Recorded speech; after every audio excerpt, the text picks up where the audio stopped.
Chloe has been speaking and writing about topics related to autism from her perspective for more than 12 years. Chloe has delivered speeches to thousands of educators, healthcare professionals, and politicians, including providing testimony to the United Nations on World Autism Awareness Day in 2018. Chloe is a member of the Board of Directors for the ARC of the United States and the Ocali Advisory Board. In 2020, Chloe was the recipient of the David Joyce Advocate of the Year Award from the Autism Society of America. She also is the co-author of a book entitled My Interoception Workbook, a guide for teens, adolescents, and adults. Chloe comes to us from Lucas County. Everybody give a little hand to Chloe. Thanks so much.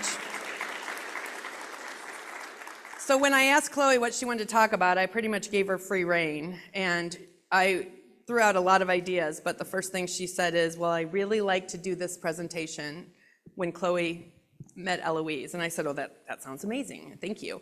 And so I said, do you need anybody else that you would like to have come with you? And she right away said that she would like Alexis Eggenberger from Avenues for Autism to be with her. She's her official partner, at least for this particular session. Alexis is a recognized expert in autism spectrum disorder. She holds a Master's of Science in Social Administration from Case Western Reserve University, a graduate certificate in Applied Behavior Analysis from the University of North Texas, and an MBA from the University of Toledo. Go Rockets. Alexis has held leadership positions at several regional organizations and has supervised a diverse group of employees. A decade after starting in the field of autism services, Alexis's oldest child was diagnosed with autism. Alexis utilizes her perspective as a parent and clinician to serve families and help all individuals reach their highest potential. So hand for Alexis. All right, on that note, I think I'm gonna turn it over to these two and they'll be taking over. And we do have the lights dimmed. I think you'll stay engaged with Chloe and Alexis, but it just allows, because there's some video and great photos here, so take it away. Good afternoon. Hopefully you won't fall asleep. That would be terribly rude, so come on. Well, and thank you to Chloe for inviting me here today.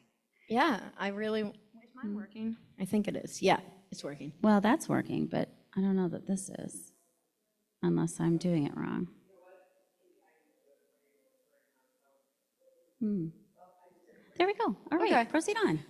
So my name's Chloe Rothschild, and like Lisa just said, I'm an adult with autism. I'm 32, and I co-authored the My Interoception Workbook. I serve on the ARC of the United States Board of Directors, and just in January, I was elected secretary of the board, so now I serve on the executive committee, and that's a 2-year term. But really, I'm just on a mission to teach people about autism from my perspective so that they can help people who have autism and understand them better. Oh, did I do it or did you? She did it. Oh. But it made you feel like you did it. It did. It really did. And that sense of accomplishment was real. I felt really good about that, actually. Ooh, oh, okay. But now I'm too far ahead. And I'm Alexis Eggenberger. I was a social worker in my first life, then a BCBA in my second life, and I guess a mom in my third life. I don't know, whatever I am. Chloe and I actually are distant cousins, but didn't know each other growing up and met each other like 12 to 13 years ago. Sure, 12 to 13 years ago, way before I had kids, and then reconnected 3 years ago? 3 or 4 years ago, which is where this story kind of picks up, which I think is very cool. Do you want me to? Okay. Thank you. And then this is Miss Eloise. So I have 3 children. Eloise is my oldest. I have a neurotypical middle child who is the middle child in every way. And she's your hardest. She is my most challenging child. I love her very much. I'm remembering that this is going to be recorded, and she is wonderful, but she's like 5. A preteen. It's terrible. Yeah, she's only 5. And then my 3-year-old son, Henry, my baby, is delayed in speech and some other things, and we'll see if he has autism or not. But this is Miss Eloise. She was diagnosed with autism 2 weeks after her 3rd birthday. She has relatively low support needs, and the doctor at the time said had I not been her parent, she probably would not have been diagnosed for a few more years. So we were very fortunate to get a lot of early intervention services.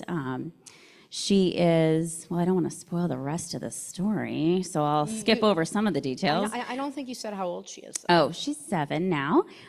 She is in 1st grade. She will be transitioning to 2nd grade next year, which we'll talk about momentarily. And she is just a fun, inquisitive kid. And I love that picture there of her with cotton candy, mostly because I was the influence behind that. So we went to an event, and like Alexis wouldn't have went out of her way to get him cotton candy, but I got it. So then they saw me with it, and then they were like, well, I want it. And I said, it's free. It comes with the event. And Alexis like, great. Now cotton candy for everyone. And I will say I'm one of those really weird moms who doesn't let my kids have like a lot of that stuff. So this was her first time having, she didn't know what it was called. She was 6 in this picture. She looked at mine and she said, I want some of that. And Alexis goes, do you want it just because she has it? And she's like, yeah. And then she goes, well, what's it called? She goes, you know, something candy. So now we are a fan of cotton candy. I mean, Thank you, Chloe. You're welcome. Oh, this is mine. I'm so glad we had it coded. So we wanted to start our presentation talking a little bit about masking, and thank you for my notes. I'm terrible and didn't bring them. Masking is a new-ish term, I'd say in the past couple of years, where it's become a little bit more popular, like if you will. 4 or 5 maybe? Sure. That sounds like a few. I don't know. Several. And masking really is talking about hiding our true characteristics. So we all mask sometimes, right? Some of us, many of us are probably masking right now. Maybe it's that our shoes aren't comfortable, or our waistband's a little tight after lunch, or, you know, we don't like the temperature in the room, or whatever it is. Autistic people, and we forgot to talk a little bit about that to begin with, which I'm going to go backwards. Do you want me to do that? Yeah. Okay. So we are doing identity first language only because there's like this divide kind of between the IDD community wanting person first, but there's a huge want in the autistic community for identity first, because individuals, myself included, say it's part of our identity. It's not all of us, but it's part of us. So we are using identity first language throughout this presentation. Thank you, and I defer to Chloe on all of that. So autistic people mask a lot more often, especially girls, right? So I don't know how familiar you are with the diagnostics, but females with autism are far more challenging to diagnose because we do an excellent job masking. And even like that subconscious masking. Absolutely, sometimes don't even know that you're doing it. Masking has a lot of significant effects: mental health outcomes, suicidal ideation, burnout, forgetting who you are, not even realizing what you like anymore, all of those things. So masking really causes a lot of isolation. It causes people to sometimes feel like they're detached from themselves, not knowing who they are, what they like. There's individuals on the spectrum who I've known who have been so involved in academia for their whole life that they were masking and just being told, you're fine, you don't need to do anything for that, you're fine. And now they're outside of academia and in the real world, and like they can't mask it anymore. Like so like university. A university professor, university researchers. So like getting different degrees. Yeah.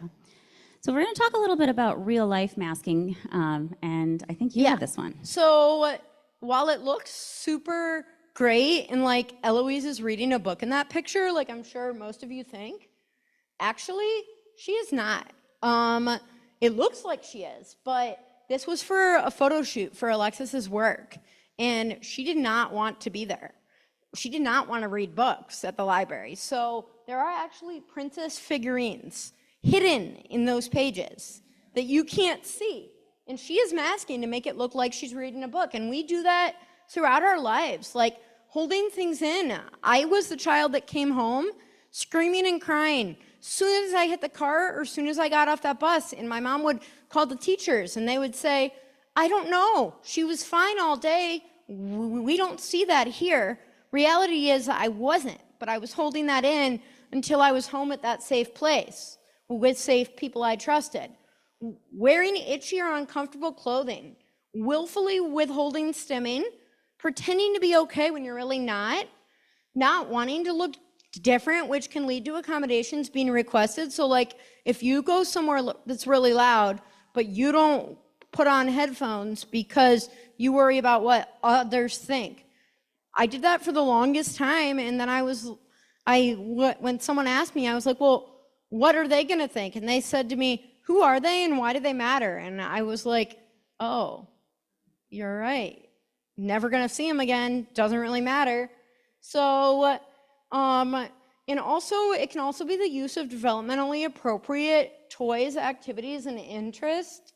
And that's like a whole different rabbit hole that I could go down, but like, that's also a huge thing in the IDD community as a whole, because people have this need to define what is an age-appropriate activity in their own eyes, when in reality, we have tons of individuals without disabilities who are doing Legos, going to Comic-Con, My Little Pony, things that we say are fine, but then when it comes to individuals with disabilities, suddenly it's not age-appropriate. So. And Chloe and I, one of our favorite activities to do together, and what we're going to be doing this browse afternoon. toy aisles at TJ Maxx. Yes. So who gets to decide that we're allowed to do that or not? Maybe.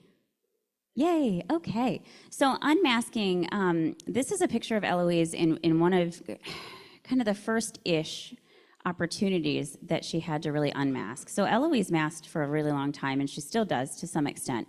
And I'm her mom, right? So I feel like I know a little bit more. I can see in her face. I don't know if we said, but did we disclaim that we did ask Eloise before we gave this presentation? Yes, we always ask and tell her, and I previewed it last night and showed her the updated photos. So we do have permission. I just wanted to make that clear. Yes, sometimes she's not as happy with us presenting, but last night actually she was very happy to have it, and then of course her sister Adeline was very jealous and wanted to know when we were presenting on her.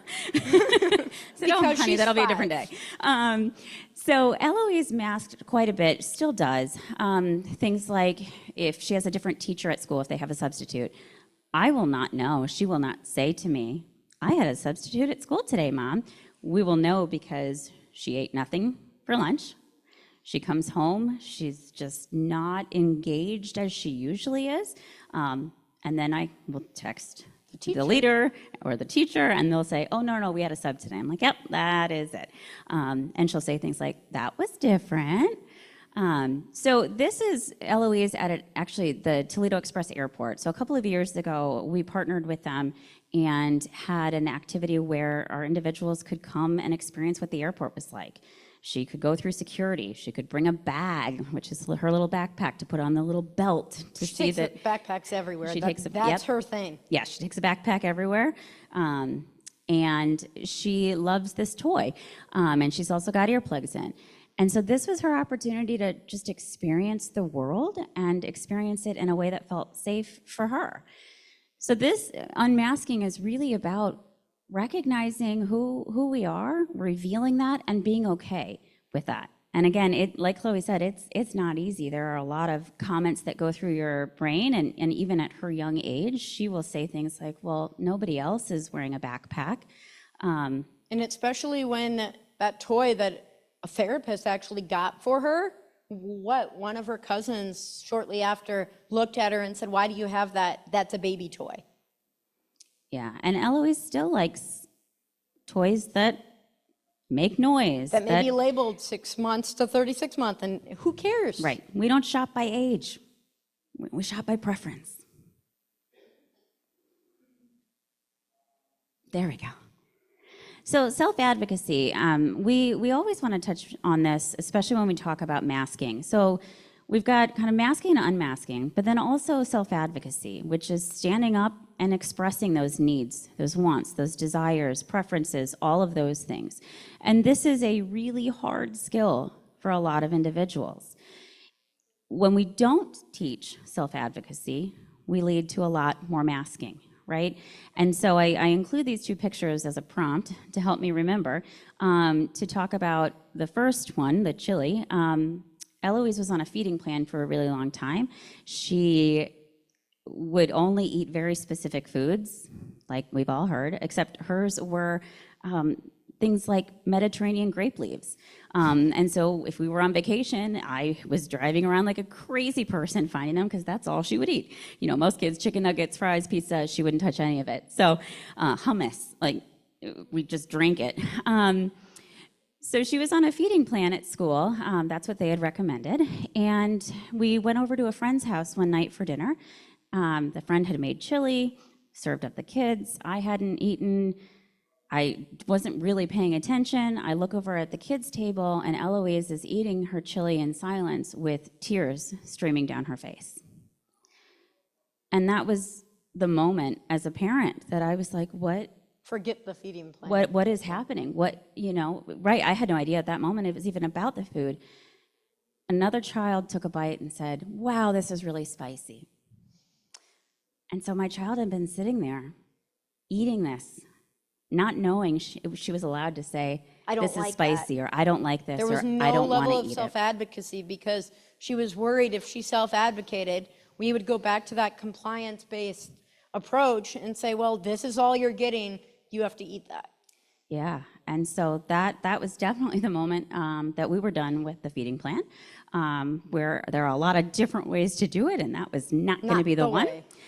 And then the other picture, she had COVID. We didn't know, so I'm sorry to everybody who we saw in 2022 for that week.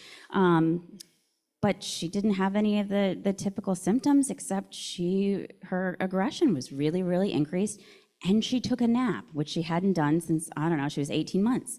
And I remember taking this picture because I was like, I'm gonna have to remember the time that she took a nap. And it turns out after a few days of this, I just didn't know what else to do. I took her temperature and it was 104. COVID tested her and Fair enough.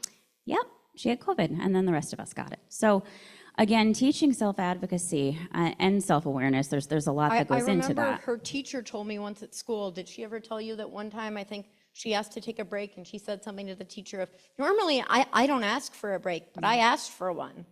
Yeah. Yeah, and so self-advocacy, it's so important. Yeah. So the importance of self-advocacy, and could that be smaller? I think it's really small. Sorry, guys. Yeah, sorry. We got a little overzealous there. We got really excited about the pictures, not so much the words. I mean, it's pretty. Okay, so it's just learning how to ask for what you need to be successful, even if that's not the same thing as what someone else needs. So in that first photo, I am actually, that was a long time ago, but I am actually using my communication device app on my iPad to share a whole message I wrote to John Elder Robison when he keynoted at Autism Society one year. And my friend and fellow advocate, Dr. Stephen Shore, is in the background there serving as like an emotional support person. And I just thought that was really powerful. Do you remember what that one was, the bed? I do. So Eloise has always had trouble sleeping since the day she was born. Took her to every doctor, every whatever. So this is actually a compression sheet that was recommended by one of her therapists. It's kind of like a body sock, but on a bed. Highly recommend, except when you have to change the sheets because it goes all the way around like a rubber band. Is that why she's sleeping nights now? Maybe, but wonderful, and she loves it. Now, do the other kids have it? No, they don't need it, but she does, and she's proud of it. Is it easy to wash? No, it's terrible to wash, so do not recommend that. And then the third picture, Eloise also struggles with toothbrushing. We're in a better position now than we were a few years ago, but she was only using a very specific brand of toothpaste that was strawberry flavored. And then they stopped making it. Right, because my life works that way. They stopped making it. When I was little, I would only use a certain bottle. It had to be blue, and Sesame Street had to be on it. And you know, characters change sometimes.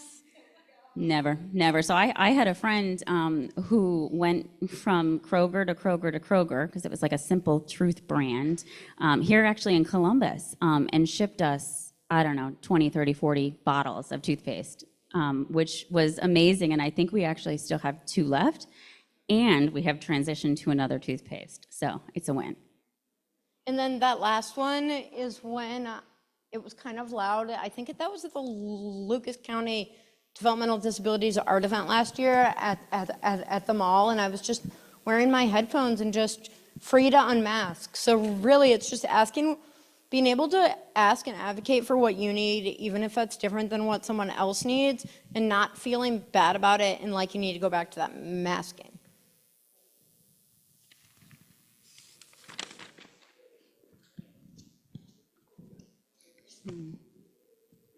So the greatest benefits, thank you, I had a feeling. of mentoring, unmasking plus inclusion is true acceptance. We really believe that inclusion in itself does not mean just accommodating people, right? It's not about just... Well, like that feels like something that you have to go like out of your way to do, and we don't want you to have to go out of your way. We just want you to include us because you want to include us, not because someone's making you. And we want it to be proactive, a proactive effort, not one that's done after feedback Because is something given. went bad. Right. We were actually commenting on the way here. I'm really bad with directions. I think we could say we are really bad with directions. I am horrible. It's awful. So we were in the parking garage and could not figure out like where to go. I have many skills. Navigation is not in my skill set. Right. But one of the things that we really appreciated was the signs. There are visuals on the floor. In the parking garage. In the parking garage. That said, I think Hilton, it had like an arrow. And Yeah, so in a walking person and a little arrow. we just kept jumping from person to person. And so that is inclusion. We didn't ask for that. We didn't, you didn't hopefully do that because you had to. I definitely that was a didn't plus. call the parking garage. No, you didn't call them ahead of time? No. Oh, I know it would have been Definitely nice. not. Ooh, I don't know what I'm doing. What's happening? Well, my There we finger go. got a little excited. Hold on, but I think you went back I one think more. I did too, yeah. Did I even go more than that? Yeah, you're going the wrong way, aren't you? For sure? Really? No, are you? I'm not sure. So we have a lot of skills, and apparently technology isn't one of them either. Yes, I think so. Sure. Maybe. I have absolutely Sure, no idea. we're going with yes. Autistic mentoring defined? Oh, is that where we are next? Okay, maybe. That's at least what our paper copy says. Yes, there we are. There we go. Sorry about that. I'm not going to touch it anymore. So, autistic mentoring defined. So, in this presentation, we are going to use, when you hear the term mentoring, mentoring means autistic people mentoring autistic people. Oftentimes, especially in the IDD world, when we hear mentoring, like 90 to 98% of the time, if not more, they are referring to individuals without disabilities mentoring individuals with disabilities. And that's great, but that's just not what we're going for here. Like, that has different benefits than the benefits of neurodiverse people mentoring neurodiverse people. Now I'm allowed to touch the button. Okay. One time. So my history with mentoring, so I got involved with mentoring about, it'll be 14 years this summer. Can you believe that? Like, that's crazy. It was summer 2011, and I was not in a good place. I came home from a summer camp experience where I was verbally neglected and diagnosed with post-traumatic stress disorder. It was the most amount of regression I've seen in 4 to 5 days because people didn't know what they were doing. And these were people who we interviewed because they said that they could help me at a camp for people with disabilities. So I was in a really tough spot, and I really found out that I liked reading books about autistic individuals. And I kind of was under this mindset of, I want to meet them. So I started getting connected to some and kind of typing back and forth, and it was phenomenal.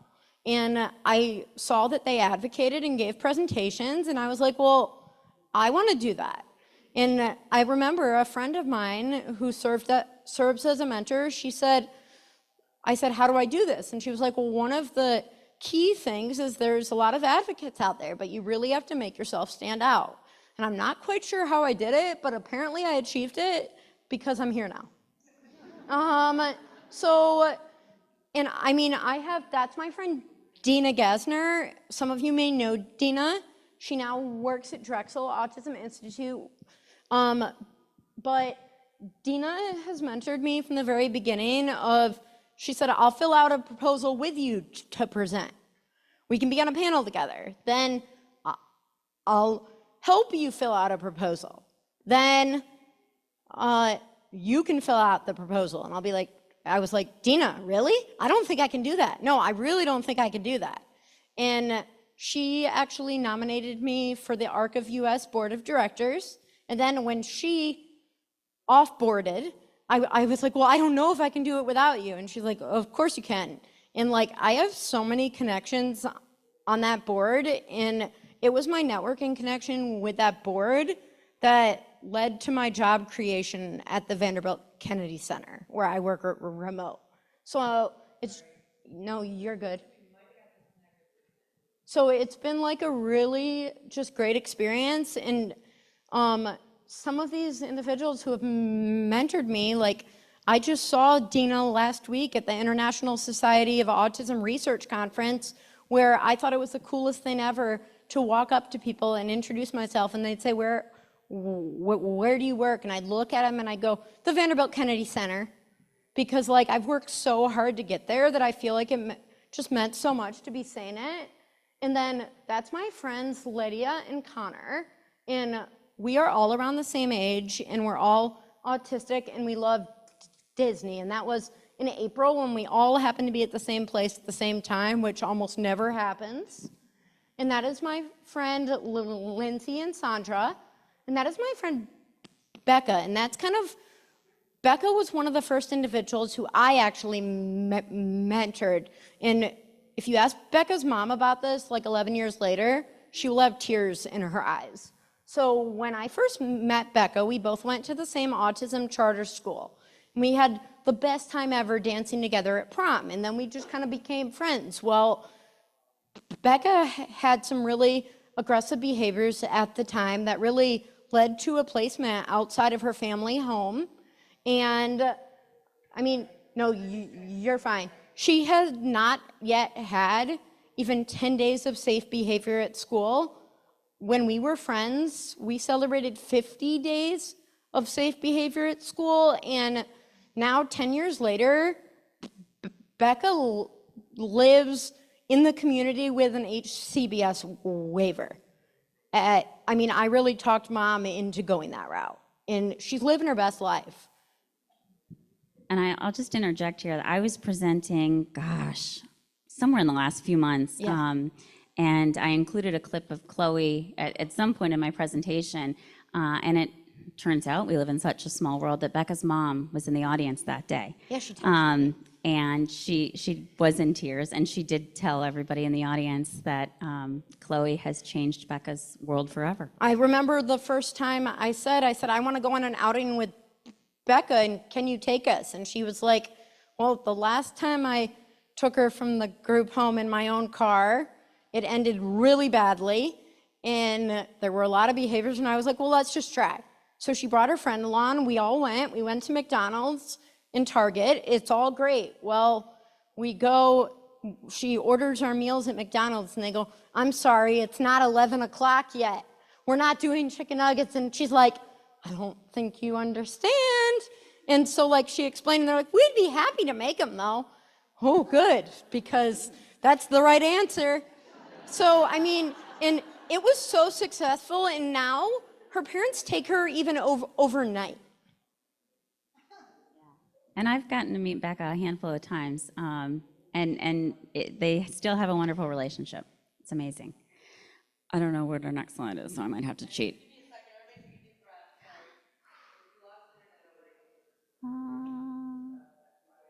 Let's see. Oh. just did this one, so Yeah. now we're here. Yep. You could probably talk through that Probably one. can. So just really about how mentoring's helped me, and I kind of already talked about it, but it really gave me hope at a time when a lot of it was out the window. Because I mean, I just got home from a place where I got to see a ton of people having fun and being successful, and my experience was a complete dumpster fire, and I had no idea why. So I really meant these people who didn't judge, and a lot of them had some similar experiences of situations that should have been okay that weren't. And these were people who weren't there to tell me, well, you should have done better. These were people who were there to listen and support and encourage, and that really made all the difference for me. And I just really felt open to talking about them, and I really kind of felt this welcoming door open in the autism community. I think we might be a little bit too far. Are we? I think we're back. Back. Are we too far? Yeah. Well, who knew? Way back. Oh, I'm not too far. That's Yeah. too far. No, yeah. Oh, okay. Now we're Sorry, good. Yep. got it.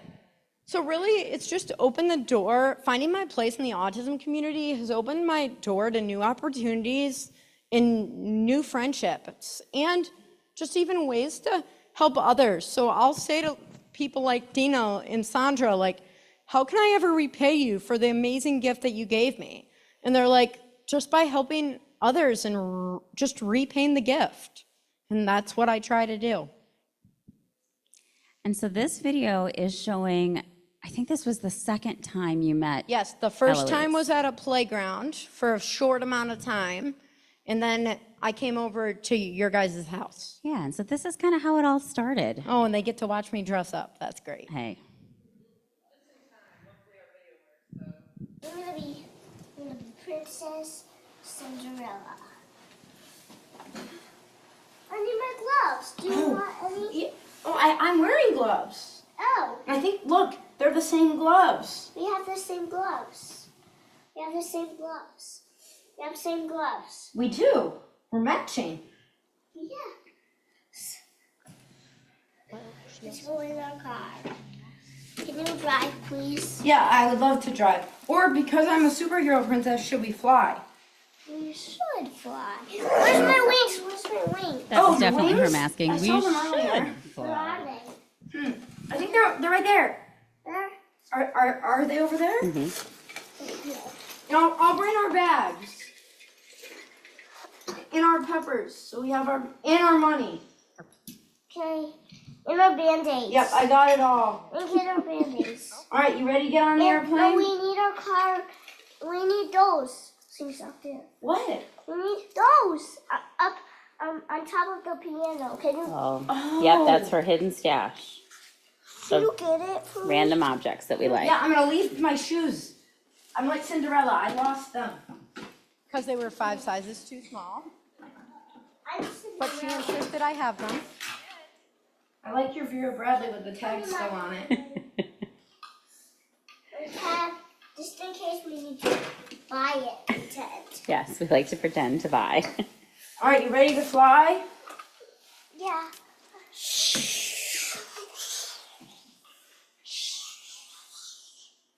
Are we there yet? Not yet. We are there. Dun, dun, dun. It's incredible to watch that video Yeah. from so many years ago. I feel like they're both, you Yeah, and it Eloise are was different so people. different. And like, even when you notice when she was talking about the gloves, she was totally echolalic and repeating.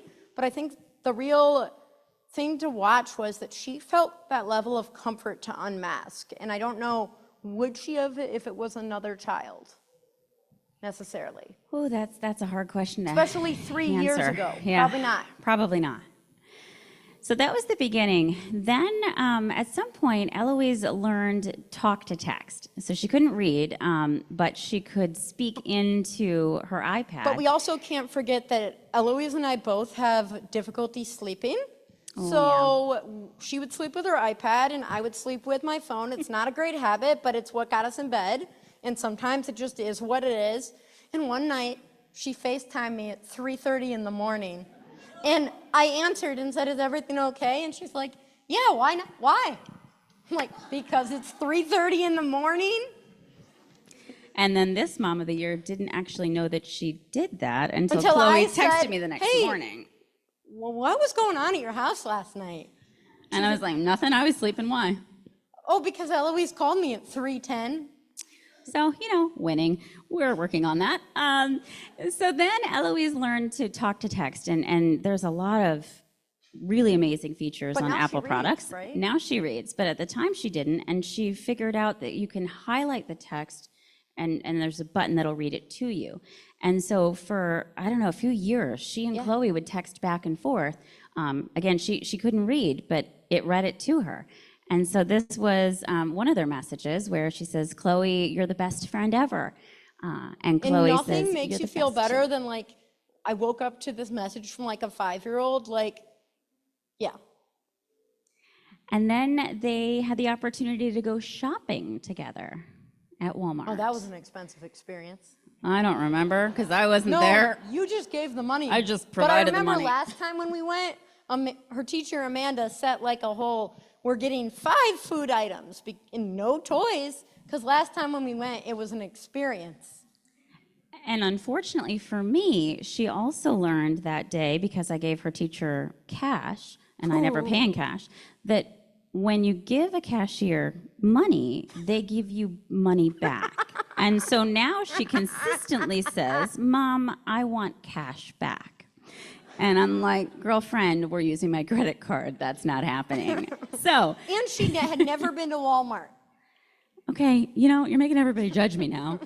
No cotton candy, no Walmart. I mean, her school's What's your right favorite near part Walmart, about her? so.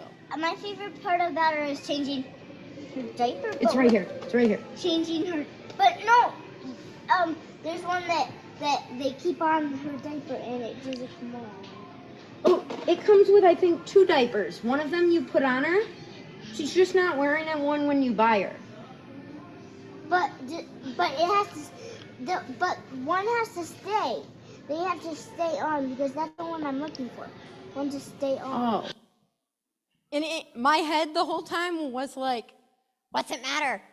But it mattered to her. So I did my best in the middle of Walmart to explain that when we bought the doll, the diaper could stay on the doll, but there was nothing that we could do about it till we left the store. But it was indeed the same doll. And I think the trip ended up very successful, and she did come home with the doll, and we were fine, right? Yeah. I was going to say, I think we still have that doll. Maybe. It stayed at school for a while. Who knows? There's a lot at school. So we have done a lot of things together. I forget what that picture is. I think maybe was that at the therapy clinic? Yes. Okay. So in that, Eloise and her sister Adeline had never been to a movie together, or at all. Okay, there's another one. Sorry. Yep, I don't leave the No, house, but apparently. They were also young.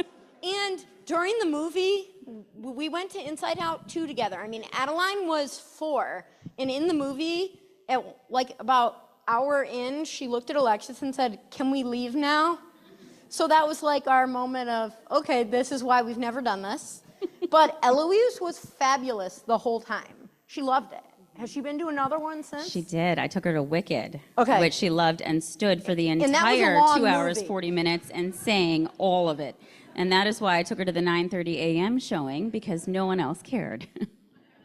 And then we went swimming together last summer, and this summer is going to really be fun because I've never had the heart to go on the water slide when we go together, because last summer Eloise was not 48 inches. She was 46 with shoes on. And then they don't let you wear shoes on the water slide. But this summer she will be 48. So that's going to be fun. That was us at Friendship Circle together. And then we went to Disney on Ice. It was actually my idea. And Alexis was like, okay, I've never even done this. Like, I don't go to the Huntington Center. For the 4th time now. And so I'm like, okay, but let's do it. And it was phenomenal. We had a great time. It was. And actually, so the 1, 2, 3, the 4th picture in the tie-dye shirts, That was the morning you guys went to Cedar Point. Yeah, and I don't think you had ever done that with her before, have you? Again. Sorry, Charlie. No, but also I had never let her leave without me because I am one of those helicopter parents. And she loved it. She loved it. Now, did I track Chloe the entire Yeah, day to probably. make sure that they were still together? Yes. Probably, yeah. But they did great. And then this year, Chloe dropped a bomb on me this morning. Oh, yeah, I forgot. After I signed up for Cedar Point again, and Chloe said, "Oh, but I'm not going." And I said, "Great." She kind of looked at me, and I said, well, I'm not even in town that day. So we'll see if I put Eloise on that bus. It'll But be now fun. you know the people at Friendship That's Circle. true. That's true. It'll It's be not great. like you're putting her with people you didn't know like before. So. It'll be great.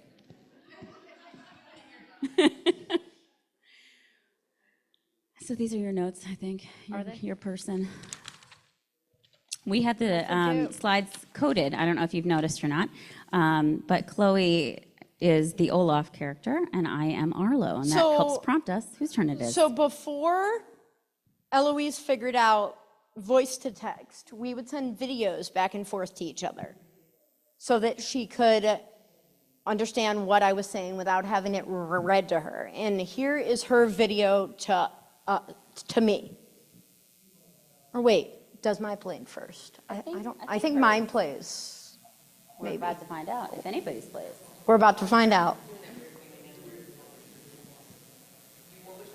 I think we want her. Hers.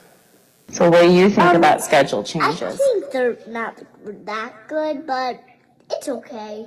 From Eloise, but Baby Shark microphone, Baby Shark thing. From Eloise, bye. Well, wait. So Chloe was saying when the schedule changes, sometimes that's really hard. Maybe she was looking forward to something, she was excited, and then the schedule changed and she couldn't do it anymore. Does that ever happen to you? Yes, Yes. it does. And then how does it make you feel? Sad. You know? When has the schedule changed before? Tuesday. Tuesday? Wednesday. What happened? I had to go to the candy store. That's not a schedule change, you goof. You always go to the candy store on Wednesdays. What's the schedule? You know, on your schedule, on your Mommy, picture can I schedule. see Chloe? Oh, she There's the middle four child. You can hear in the pictures background. to me, and you couldn't see it. Bye from Eloise to Chloe. Baby. So another thing that Eloise has done is taken a video when she's in the same room as her sister, and her sister's like sleeping, and she'll go, "I love you, but Adeline just hates you." And then send it because she likes to, rile her sister up a little bit. Loves it. So this is Chloe's response. It gets easier, though. Nothing we can't do, right, Eloise? And so this was almost an every morning exchange where they would be sending videos back and forth to each other as Eloise is getting ready for school, Chloe's getting ready for work. I mean, and really it was this back and forth dynamic, which was amazing. Eloise didn't have a lot or any kind of close friends at that time. She had the people that she played with at school, and she certainly didn't know anybody who was autistic. So this relationship really changed things for her, and she could see kind of what does the other side look like? What does it look like when I grow up? Like what will happen? And I feel like this really led to her, I don't know if it's self-acceptance, but her love, I think, for people with what she calls special brains. So what do you think about schedule change? Now it works. So this is a really powerful video because I feel like in this group of videos, like I was doing something really stressful and like Eloise really made me feel better. Remember that now? Yeah, that's my cue. Sorry. Okay. Hey, Mommy goes there a lot too. It's fine.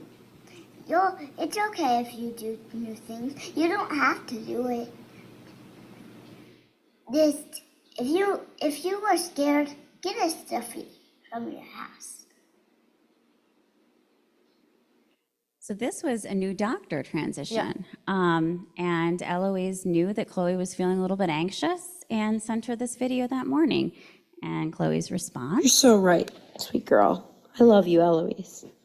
And I do have my stuffed tiger, and he's gonna come with me. He does not look that. Thanks for beat up making me now. feel better. I love you. Have a great day at school. and so what I love about this is that they're mutually benefiting each other. And so on days that Eloise needs a little bit more support, she leans on Chloe. On days that Chloe needs a little bit more support, she can lean on Eloise. It's a very cool relationship. That's your cue. Oh, it's my cue for me.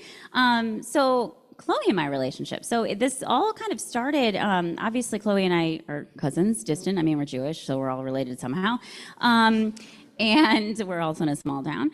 And then we started professionally working together a little bit, and then she started mentoring Eloise. And then we were like, wait a minute, why aren't we friends?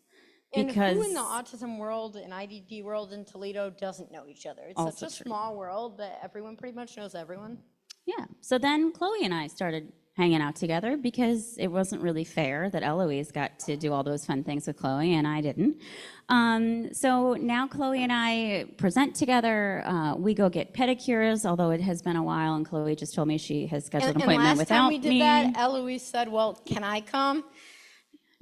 No, respectfully, absolutely not.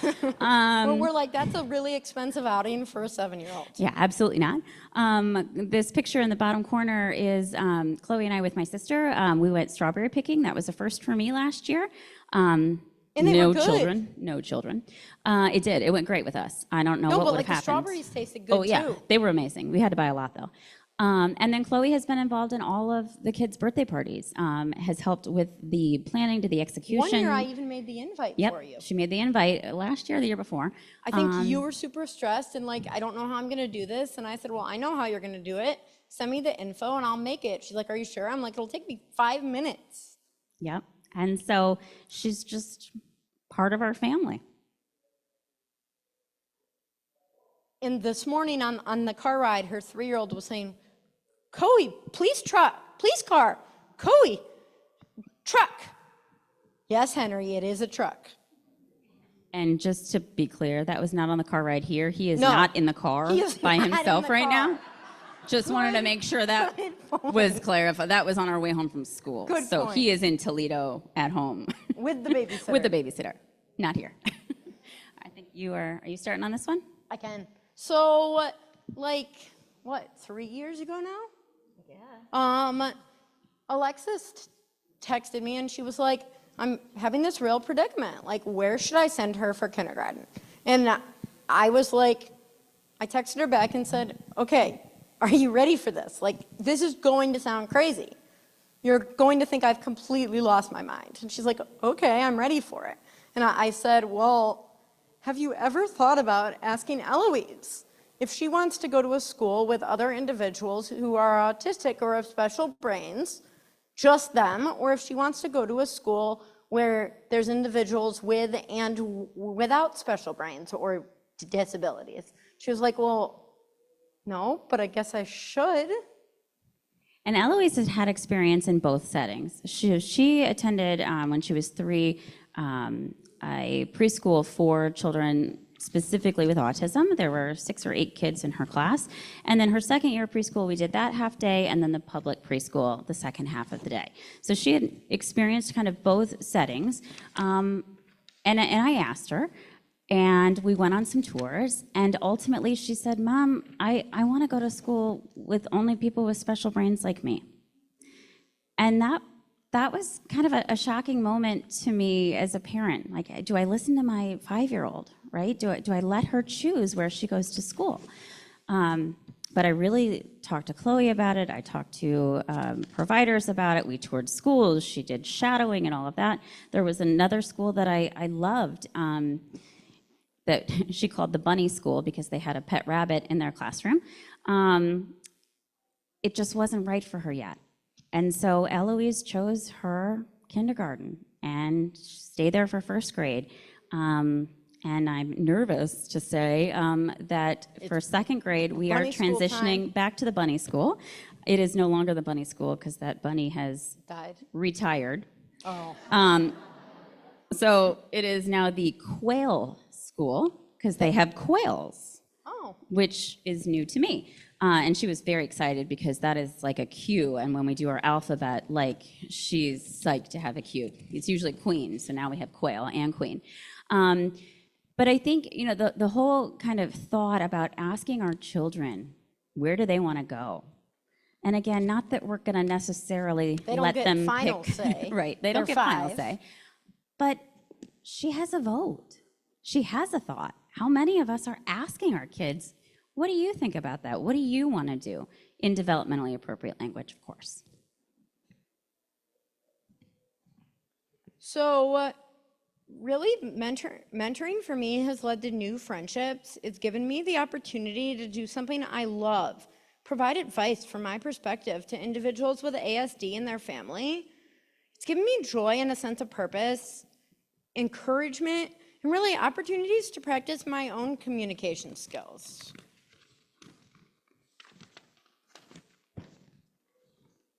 I think we're good. Perfect. Benefits for Eloise. She has learned life experiences through Chloe. She has learned that it's okay to be different. We read a book a lot called Different is Awesome. And so she repeats that phrase a lot. When she's seeming anxious about something that she's maybe doing or trying, headphones, a backpack, or whatever, I tell her to call Chloe and talk about it with Chloe. Chloe understands. Chloe will talk you through it. She gets advice in a really different way. I think Chloe and Eloise see the world in ways that I can never see, even though I try sometimes. And even though we talk about my neurodivergence all the time, she and Chloe can see the world in pieces, like I said, that I can never see and that are completely amazing. She's having her experience normalized, right? And we think about society these days, and there are a lot of societal expectations that perhaps they don't want to follow. And that's okay. And she's got somebody else saying, you don't have to follow that. If you want to do it this way, you do it this way. And that's a video, but I don't think we have time for it. Oh, this is not a video, or this is a video, but we don't have time because I talk too much. No, So. me too, but that was the first time Eloise actually came to my own place, and I actually wasn't even fully moved in there yet. And Eloise insisted on bringing all of her Disney princesses. Even though I had the same ones. But what I learned is that with a pile of 200 princesses that are this size, they each knew whose were whose. We knew. They were all mixed together, and she's like, why are you doing that? You're never going to be able to figure it out. We just kind of looked at her like, yeah, what are you saying? And then she was like, okay, it's time to pick up. And we're like, that one's mine, that's mine, and that's mine. The end. That was just incredible. This is my sister. So I asked her to give us a quote at one point just to see what would she say about the benefits of mentoring for Eloise and our family. How has knowing an autistic person impacted your life? Having Chloe in our lives and knowing Chloe and getting to know Chloe has given us so much hope and inspiration for Eloise's trajectory, not just in the future, but now. I've seen Eloise grow leaps and bounds in the time that she's known Chloe, and we all have. And I'm very grateful for Chloe and everything that she continues to bring to our family. And that was Passover at the synagogue. Yeah, and we made it. We did it. We made it. We did it. There's a chance that we ate dinner before dinner, but when you put food in front of us. And also, if you remember a part during that, the cantor said, all the kids can come up and do this, or third grade and under. And Eloise looked and she said, well, if Chloe can't go, then I'm not going. And at one point she said, Mommy, why'd she say an age? That's not how you're supposed to do things. And she's right. So where are we now? I'm pretty sure this is a video. Hi, Chloe. What do you want? I have a very fun thing to add my name. Ad's made some clay, and I'm drinking a yogurt drink, and I'm gonna have a cheese stick, and I got a new game, but I used to have it, And wait, and I have fun.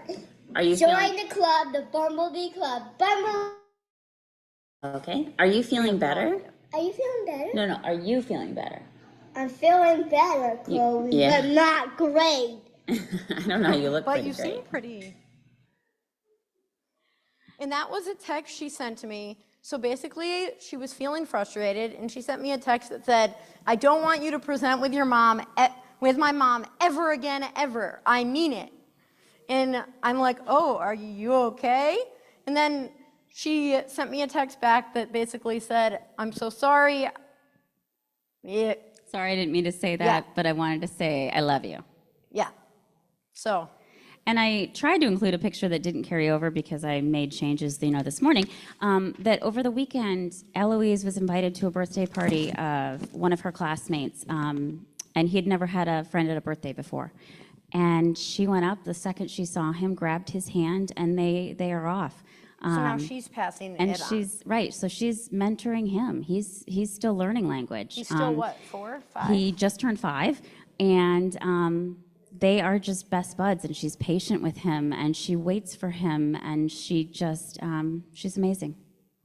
So to close, we really wanted to talk about our call to action and what we want SSAs to do.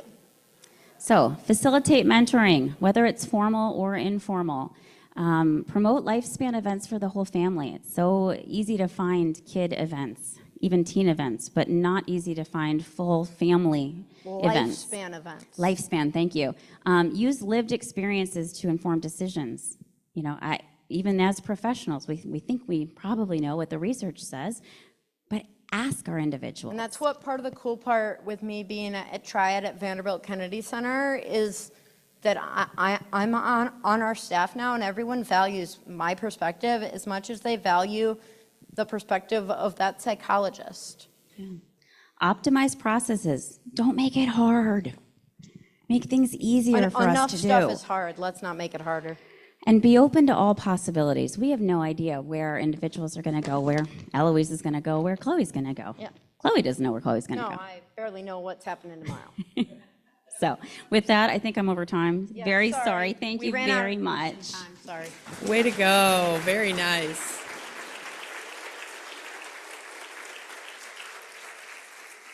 Thank you so much. That was awesome. If anybody has questions for Chloe or Alexis, I bet I can keep them up here for a couple minutes. Otherwise, I know it's break time and your next session starts 2:30? Is that right? Yeah. 2:30. All right. Thanks, everybody.